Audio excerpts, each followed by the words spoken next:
Hi there, this is the Nostalgic Dragon. I talk about mythological books and fantasy books, and today specifically a short video on fantasy maps. What are your relation to fantasy maps? What memories does it bring? What resonates inside of you when you think about fantasy maps? This is a fantasy map from Steven Erickson, E.N.C. Esselmont as well, The World of Malasan. It's Giannabakis, and maybe you too think this map looks exciting. I remember one of my first maps. It was from Bilbo. It was, of course, his journey to the Misty Mountains, and I remember the mountains, the rivers, the forests, and the dragon's mouth was decorated on a map. It kept me curious to actually finish the book. Maps can have a relieving effect, I think, on you as a reader, because you get away from the world we live in, sometimes troublesome. And you can imagine yourself these beautiful forests, these beautiful rivers, the adventures on, the people being on adventure, maybe you being on an adventure. So fantasy maps are intriguing. One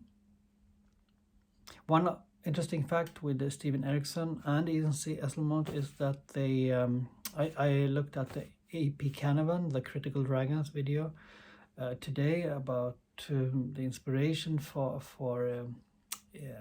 Steven Erickson and E.N.C. Esselmont, and they maybe they didn't talk so much about that today, but I know they've been playing RPGs, GURPS system. Me myself also played role-playing games when I was younger, mostly in the Swedish Dungeons and Dragons system. And we of course drew fantasy maps, and we had adventures with my friends. We played up until we were 20 years old. That's actually an aspect of this channel, the Nostalgic Dragon. So it refers to, being nostalgic about fantasy, about when you grew up and you were in these fantasy worlds. It was very exciting, and now when I read Malasan and other fantasy, it keeps my nostalgia alive, even if reading Malasan today is something I do right now. But that you actually did this kind of thing, read those stories and still does it today, or that you play role-playing games and still can read about it today, or maybe you play some video games, or you, as I did a few weeks ago, met an old friend who still played RPGs together with his friends in my hometown. Yeah, of course, that makes you nostalgic. So I think fantasy is and mythology, of course, is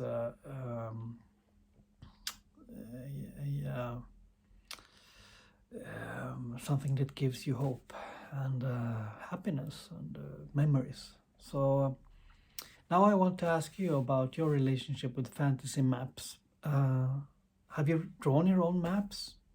Have you escaped into the world of fantasy maps? It could be Lord of the Rings, it could be Malasan, it could be Dark Tower, it could be something else, of course. And speaking about maps, I think it's just wonderful to see that this book could be made. The Atlas of Tolkien's Middle-earth.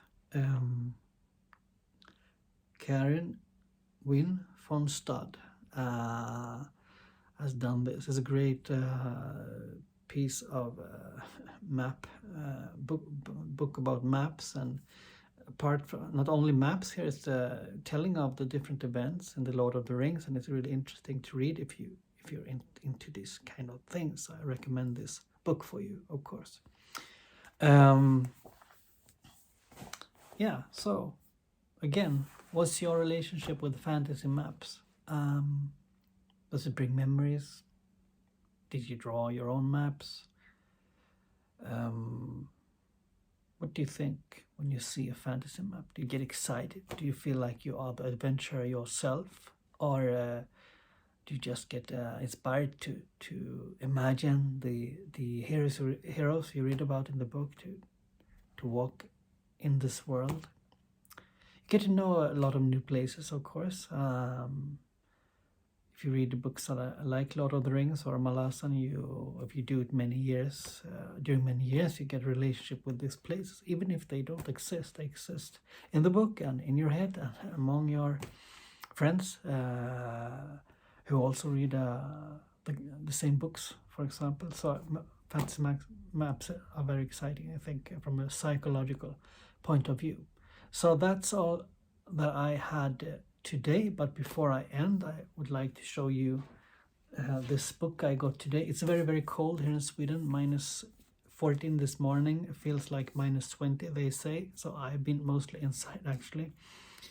I'm happily leaving for India soon, to 25 to 30 degrees Celsius. But a brave postman gave me this today, Forge of the High Mage, E&C Esselmont. Not only fantasy maps can be inspiring, but also fantasy book covers, but that's another video, of course. So with that, I wish you a good evening, and I hope you are all right. And thank you, all of you that have subscribed already. And if you like this video, why not subscribe you too? Bye.